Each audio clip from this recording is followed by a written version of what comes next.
நான் போடுற வீடியோ உங்களுக்கு உடனடியாக மெசேஜ் வரும் என்றால் சப்ஸ்கிரைபர் பண்ணுங்க, பெல் பட்டனை கிளிக் பண்ணுங்க. வாங்க வீடியோக்குள்ள போகலாம். வணக்கம் மக்களே. இரக்கம் குணம் பெண்மணி ஒருத்தி தினந்தோறும் இலையில் 2 இட்லிகளை வைத்து யாரேனும் எடுத்துக்கொள்ளட்டும் என்று தினமும் வீட்டு சுற்றுச்சுவர் மேல் வைப்பாள். அவ்வழி திரியும் ஒரு கோணல் முதுகு கிழவன் அதை எடுத்துக்கொண்டு ஏதோ முணங்கிக் கொண்டே போவான். அது அன்றாட வழக்கமாயிற்று. ஒரு நாள் மதில் அருகிலேயே நின்று கிழவன் என்ன முணங்குகிறான் என்று செவிமடித்து கேட்டாள். அவன் முணங்கியது இதுதான்: நீ சொன்ன பாவம் உங்கிட்டேயே இருக்கும், நீ செஞ்ச புண்ணியம் உன்னிடமே திரும்பும். தினந்தோறும் இதையே சொல்லிக்கொண்டு போனான்.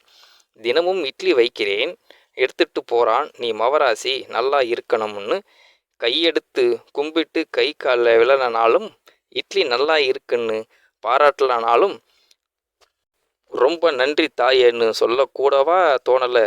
ஏதோ செஞ்ச பாவம் உங்கிட்டேயே இருக்கும், செஞ்ச புண்ணியம் உனக்கே திரும்பும்னு தினம் தினம் உளறிட்டு போறான் என்று எண்ணி எண்ணி புலம்பினாள். அவள் இவன் என்ன பித்தனா இல்லை சித்தனா இல்லை பரதேசி பாயலா என்று திட்டினாள். நன்றி கெட்ட கோணனை நினைத்து மன உளைச்சலுக்கு ஆளானாள். நாளடைவில் அவளது கோபம் தலைக்கேறி கொலை வெறியாக மாறியது. ஒரு நாள் இட்லி மேல் விஷம் கலந்து செத்து தொலையட்டும் என மதில் மேல் வைக்கப் போனாள். மனம் ஏனோ கலங்கியது, கை நடுங்கியது.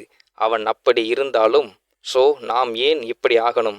இந்த விஷம் கலந்த இட்லியை சாக்கடையில் எரிந்துவிட்டு வேறு நல்ல இட்லியை மதிமேல் வைத்து விட்டு மனம் அமைதியானாள். வழக்கம்போல் கூனக்கிழவன் வந்தான். இட்லியை எடுத்துக்கொண்டு வழக்கம்போல் நீ செஞ்ச பாவம் உங்கிட்டேயே இருக்கும், நீ செஞ்ச புண்ணியம் உன்னிடமே திரும்பும் என்று சொல்லிக்கொண்டே சென்றான். அவனை அப்படியே அறையலாமா போலிருந்தது அந்த பெண்மணிக்கு. அன்று மதியம் கதவு தட்டப்படும் சத்தம் கேட்டு கதவை திறந்தாள். வாசலில் வாலிபன் ஒருவன் கசங்கிய உடைகளோடு தள்ளாடியபடி நின்றிருந்தான். வேலையோடு தான் திரும்புவேன் என்று சொல்லி வீட்டை விட்டு 1 மாதம் முன்பு வேலை தேடி வீட்டை விட்டு சென்ற அவனது ஒரே மகன்தான் அவன். அம்மா வீட்டுக்கு திரும்பி வரும்பொழுது என் பர்ஸு காணாமல் போயிற்று, கையில் காசு இல்லை, தெரிஞ்சவங்க யாரும் கண்ணுல படலை, மணிக்கணக்கில் நடந்து வந்துட்டே இருந்தேன். நல்ல வெயில், அகோர பசி வேறு, மயங்கி விழுந்து விட்டேன். கண் முழிச்சு பார்த்தபோது யாரோ ஒரு கூணு முதுக கிழவன் என்னை தூக்கி உட்கார வச்சு 2 இட்லியை கொடுத்து சாப்பிட்ட சொன்னான். இட்லி சாப்பிட்ட பிறகுதான் எனக்கு உசிரே வந்தது.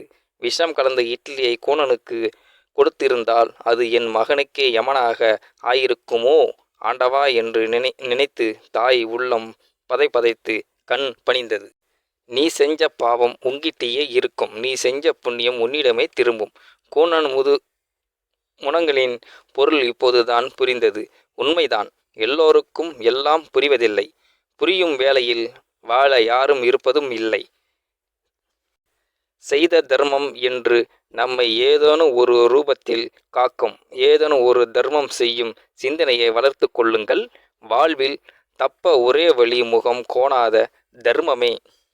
இந்த வீடியோ பார்க்கின்ற நீங்களும் இந்த வீடியோ பற்றின கருத்துக்களை கீழே உள்ள கமெண்ட் செக்ஷனில் மறக்காமல் சொல்லுங்கள்.